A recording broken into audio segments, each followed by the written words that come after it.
Bonjour à toutes et à tous. Cette vidéo vous présente le travail que l'on peut faire en matière de questionnement quand on rencontre des reproductions au sein du cabinet. Vous le savez, d'une certaine manière, nous sommes tous abonnés les uns et les autres à revivre quand nous sommes adultes un certain nombre d'expériences émotionnelles qui sont en lien avec notre histoire. C'est ce que nous nommons les reproductions. Que ce soit la psychanalyse ou la psychologie, elles font référence à des processus psychiques issus de mécanismes d'adaptation venant de la petite enfance. Dans cette vidéo, je vous présente les trois types de reproduction que l'on peut trouver au sein du cabinet, ainsi que les questionnements associés pour vous aider à en comprendre leur genèse.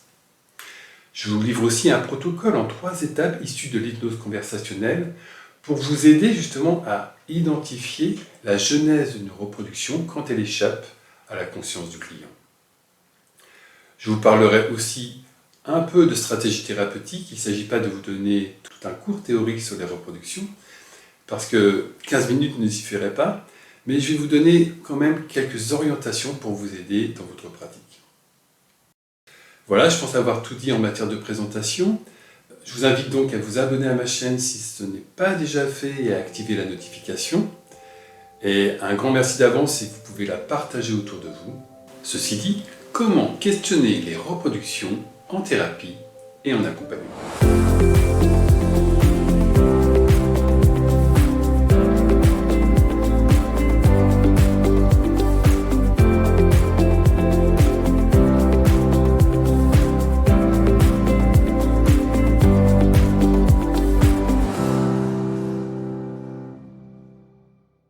Commençons par cette définition.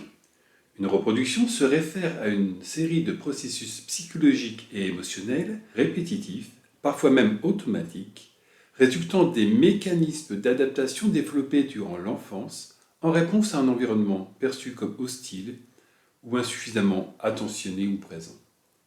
Ces processus contribuent d'une manière plus ou moins prononcée à façonner l'identité de l'individu et sa façon d'interagir avec le monde qui l'entoure une fois devenu adulte. Autrement dit, vous voyez, dans des situations où l'enfant vit des états d'activation émotionnelle comme le stress, la peur, la honte, le désespoir, la tristesse, la solitude, qu'il ne peut ni comprendre ni assimiler, il risque de construire des mécanismes d'adaptation inconscients propres à sa survie. De ces mécanismes d'adaptation, il en résultera des croyances sur lui-même ou sur les autres, des comportements, des manières d'être ou de faire qu'il gardera une fois adulte avec une intensité plus ou moins variable selon les expériences qu'il aura vécues depuis lors et le niveau de résilience développé. Dans le travail thérapeutique, nous savons que nous pouvons les rencontrer lors des questions d'approfondissement, notamment celles portant sur les émotions et les comportements actualisants. Je vous invite à voir ma vidéo sur ce sujet si vous ne la connaissez pas. Les reproductions peuvent être de nature différente, les reproductions situationnelles, les reproductions comportementales et les reproductions émotionnelles. Nous allons voir plus précisément comment les questionner. En matière de reproduction, dans un premier temps, on vise toujours la même chose. On recherche l'apprentissage ou les circonstances initiales qui en sont leur genèse, sachant qu'elle peut être soit relative à un événement traumatique bien particulier, mais parfois oublié, soit à un ensemble d'événements traumatiques avec plus ou moins d'impact, soit à une période traumatique avec des répétitions. Le terrain de jeu des reproductions situationnelles correspond à toutes les expériences et situations récurrentes que le client rencontre dans sa vie. On les retrouve souvent dans la sphère amoureuse ou sentimentale car elles vibrent beaucoup au diapason des enjeux d'attachement qui sont souvent plus ou moins bien métabolisés. Arrêtons-nous quelques instants sur ce sujet-là parce qu'il est assez amusant en soi. C'est un archétype de la relation de couple. Et en thérapie de couple, on rencontre vraiment souvent cela. Il est très habituel quand un nouveau couple vient me voir que j'entends des propos du style « Il est cadrant comme mon père » ou « Il est autoritaire comme mon père »,« Elle est cadrante comme ma mère »,« Elle est autoritaire comme ma mère ». Et donc c'est intéressant de voir que finalement il y a tout un jeu là d'inconscient et de reproduction qui est présent au sein de la relation de couple, comme si finalement chacun allait choisir son conjoint ou sa conjointe dans une tentative là, de revivre émotionnellement un certain nombre de choses et de corriger, voire de réparer quelque chose à l'intérieur de soi qui justement n'a pas pu être réalisé quand on était enfant. Et l'accompagnement du couple, la thérapie de couple doit permettre ça. En même temps, ce n'est pas la relation de couple qui peut tout porter. Si à un moment donné le travail est trop conséquent, eh bien chacun devra faire un travail individuel. Mais c'est quand même assez intéressant de voir que finalement le choix du conjoint est en général plus souvent issu d'un jeu inconscient que d'un jeu conscient, alors qu'on a l'impression finalement d'avoir choisi un conjoint par rapport à nos propres attentes, à nos propres désirs, à nos propres envies. Et bien, c'est pas tout à fait ça, tout simplement. Bien, continuons. Ce sont des questions comme « Cette expérience vous arrive-t-elle souvent ?» Comment cette histoire fait écho à des situations déjà vécues dans votre passé? Comment cette relation résonne avec d'autres relations que vous avez déjà vécues dans votre enfance? On dirait que vous vous arrangez toujours pour vous mettre dans ce type de situation. Le deuxième type concerne les reproductions comportementales. Elles sont issues de manières d'être ou de faire que le client répète dans sa vie quotidienne. Des réactions systématiques, des attitudes borderline, des procrastinations, des rituels. En matière d'approche thérapeutique, on nomme la reproduction puis on la questionne par des questions du type « Comment cette manière de réagir fait-elle écho à d'autres expériences dans votre vie? Lesquelles? Ou, dans votre histoire, avez-vous eu l'impression de ne jamais être entendu ni compris? Qu'est-ce qui vous vient spontanément à l'esprit quand je pose cette question? C'est intéressant. Je pourrais imaginer que vous avez encore besoin de vous faire du mal. Depuis combien de temps c'est là dans votre vie? Où avez-vous appris qu'il fallait être si exigeant vis-à-vis de vous-même? C'est quoi la première image, le premier souvenir qui vient à l'esprit quand je pose cette question? Dans quelles circonstances de votre histoire avez-vous appris à vous isoler de cette manière dès que quelqu'un montre la voie? Qu'est-ce qui vous vient là maintenant comme première pensée, premier souvenir? Les reproductions émotionnelles sont facilement repérables dès que le client évoque des traits de caractère comme « moi, les émotions, ça fait deux ». Je suis hypocondriaque. Je suis soupolé. Je suis colérique. J'ai toujours besoin d'être entouré. Ou quand il évoque des émotions persistantes. Je suis souvent angoissé, je me sens déprimé, je suis souvent en colère. J'ai peur de la solitude. En matière d'approche thérapeutique, de la même manière que les reproductions comportementales, d'ailleurs les deux sont finalement très liés, on nomme la reproduction puis on la questionne par des expressions du type « Quand, sous une forme ou sous une autre, cette angoisse l'avez-vous déjà éprouvée dans votre vie? Qu'est-ce qui vous vient spontanément à l'esprit quand je pose cette question? Comment cette peur de la solitude fait écho à d'autres expériences de votre vie beaucoup plus anciennes? C'est quoi la première image, le premier souvenir qui vient à l'esprit quand je vous pose la question? Où est-ce que vous avez appris à vous mettre en colère de cette façon? Qu'est-ce qui vous vient là maintenant comme première pensée? Vous me montrez rarement vos émotions, comme la tristesse en séance. Est-ce que c'est là depuis longtemps? Cette angoisse, est-ce une émotion que vous avez déjà rencontrée dans votre vie? Quelle image vous vient spontanément à l'esprit quand je pose cette question? Une dernière question que je n'ai pas écrite ici par manque de place et qui est intéressante en soi, je vous l'ai dit. Je remarque que dans votre expérience, il y a beaucoup de situations qui vous mènent à la colère. Et cela a l'air d'être une expérience régulière. Ça serait intéressant qu'on puisse réfléchir ensemble sur le sens de cela. Pourquoi c'est là? Je vous la donne parce que cette intervention est à préférer à « j'observe que vous êtes souvent en colère ». La première est en effet moins susceptible d'être prise pour un jugement. Dans certains cas, c'est plus un ressenti physique qui est nommé par le client. Dans ces conditions, vous pouvez poser des questions comme « Cette boule au ventre, l'avez-vous déjà éprouvée dans votre histoire? À quel moment? Quand cette sensation de ne plus pouvoir parler l'avez-vous déjà vécue dans votre vie, sous une forme ou une autre? Cette oppression dans votre poitrine, c'est comme s'il y avait quoi? Comme s'il se passait quoi? Comme s'il manquait quoi? Pour terminer sur les questions, je vous donne 2 astuces. Vous avez entendu que je complétais mes questions par des propos du type « Dites-moi ce qui vous vient spontanément à l'esprit quand je vous pose cette question » Ou qu'est-ce qui vous vient là maintenant comme première pensée, premières images? Ou encore, c'est quoi la première image, le premier souvenir qui vous vient là maintenant? Qu'est-ce qui vient spontanément à l'esprit quand je vous pose cette question? Je les utilise pour deux raisons. La première, c'est que ça facilite le court-circuitage de la rationalisation du client qui sinon risque d'évoquer toutes les histoires qu'il s'est racontées depuis la genèse de la reproduction.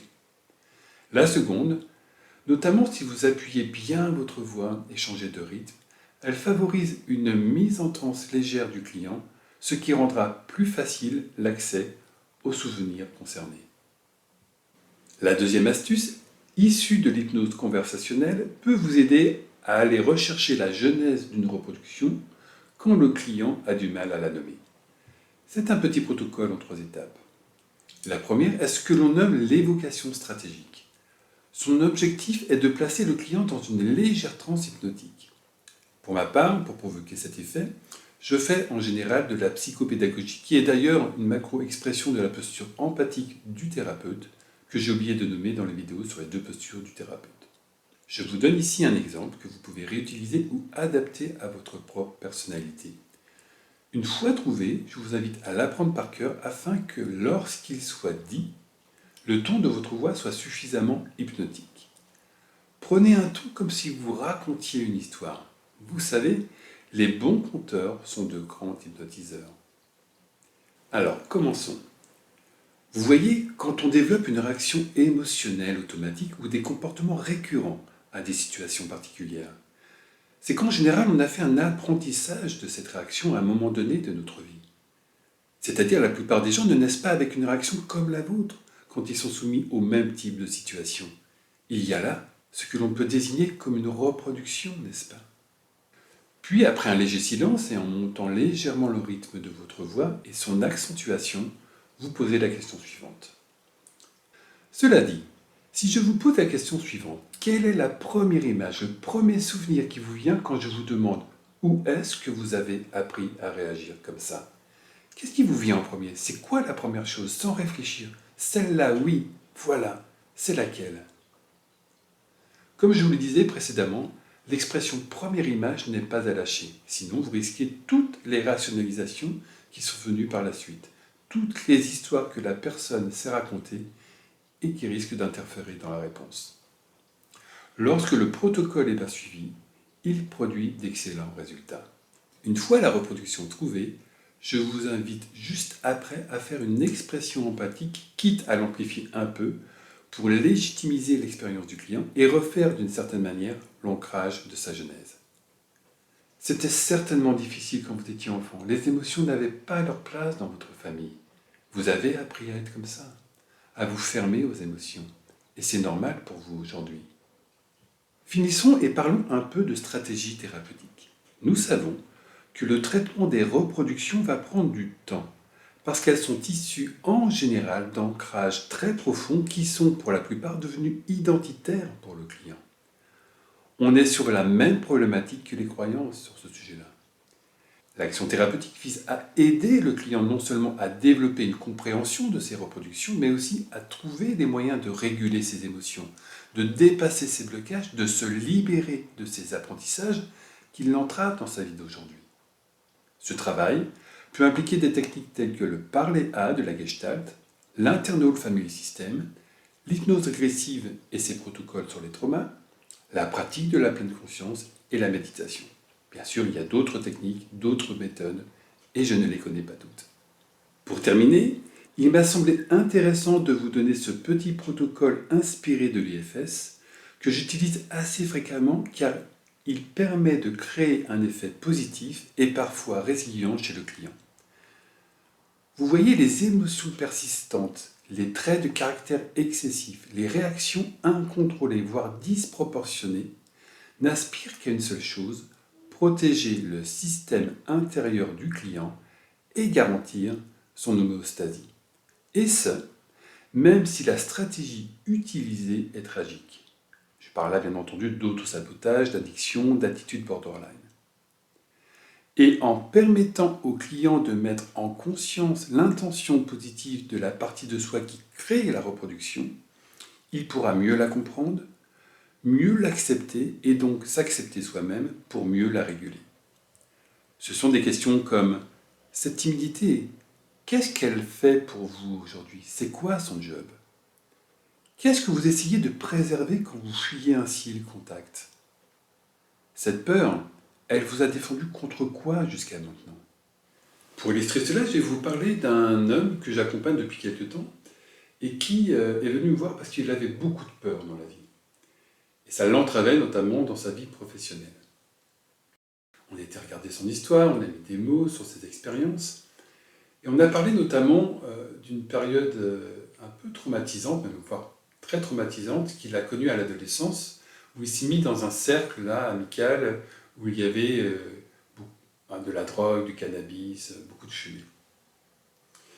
Et finalement, il a été un peu piégé par ce cercle-là, et il s'en est sorti au bout de 2 ans ou 3 ans, mais au prix quand même de beaucoup d'efforts, parce qu'il était vraiment happé là dans ce cercle infernal de la drogue et des amis qui le sollicitaient. Et en fait, on a pu mettre des mots sur cette peur, et justement, il a pu voir que c'est à partir de la peur qu'il a pu s'extirper de ce monde-là, et c'est grâce à elle qu'il a pu rétablir sa course de vie pour quelque chose qui soit plus ajusté, plus équilibrant pour lui. Et quand on a évoqué justement l'intention positive de cette peur, pourquoi elle a été si présente à ce moment-là, et qu'est-ce qu'elle lui a permis de vivre, et comment il a pu s'extirper du monde terrible qu'il côtoyait, il a pu se redresser par rapport à ça. Et ça lui a apporté énormément de choses en séance, de voir que finalement, cette énergie de la peur, cette peur en tant que telle, a pu l'aider à un moment donné de sa vie. Une fois l'intention positive trouvée, vous pouvez l'amplifier avec sincérité de la manière suivante. Waouh! Je vois que cette peur travaille énormément pour vous. Elle n'a rien lâché depuis toutes ces années pour vous préserver de la violence que vous avez subie dans votre enfance. C'est comment pour vous de le ressentir? Cela me touche vraiment de voir que pendant toutes ces années, cette exigence sur vous-même vous a protégé de revivre toutes ces critiques que vous avez connues quand vous étiez enfant. C'était tellement difficile de garder la tête hors de l'eau à ce moment-là. Elle n'a rien lâché depuis. C'est comment pour vous de le voir maintenant? L'expérience m'a montré que permettre au client de reconnaître l'intention positive d'une partie qu'il n'accepte pas de lui-même va créer émotionnellement quelque chose d'intense, des prises de conscience, un début de réparation et vraiment beaucoup d'émotions parfois. Voilà, cette vidéo sur les reproductions est maintenant terminée. C'était assez dense là, pour parler de tout ce sujet-là parce qu'il y a quand même pas mal de choses à voir. J'aurais aimé vous donner davantage de contenu, mais j'espère au moins que les questions que je vous ai données, là, et puis aussi les protocoles, pourront vous être utiles dans votre pratique. La prochaine vidéo portera sur les clés de réussite d'un accompagnement thérapeutique. J'avais à cœur de parler de ça parce qu'on n'en parle pas forcément beaucoup. Ce ne sera pas nécessairement un avis universel, puisque ce que je vais vous exprimer, ce sera vraiment à partir de moi, ce qui s'est passé dans ma pratique, ce que j'ai pu constater. Pourtant, je trouve que c'est quand même intéressant de savoir qu'est-ce qui fait qu'à un moment donné, un accompagnement thérapeutique va marcher, et qu'est-ce qui fait qu'à un moment donné, il va moins bien marcher, voire échouer. Parce que quand même, il faut bien se le dire, on ne réussit pas à accompagner tous les clients. Et il y a certains clients d'ailleurs qui changent de thérapeute en thérapeute parce qu'ils n'arrivent pas à changer tout simplement, ou ils n'arrivent pas à progresser dans leur vie. Donc voilà, c'est certainement une vidéo qui sera assez intéressante parce que pour le coup, je vais vous donner un petit peu moins ma propre perception et puis on pourra peut-être ailleurs échanger un certain nombre de choses dans les commentaires. Ceci dit, je vous souhaite une très bonne pratique, je vous dis à très bientôt et prenez soin de vous. Au revoir.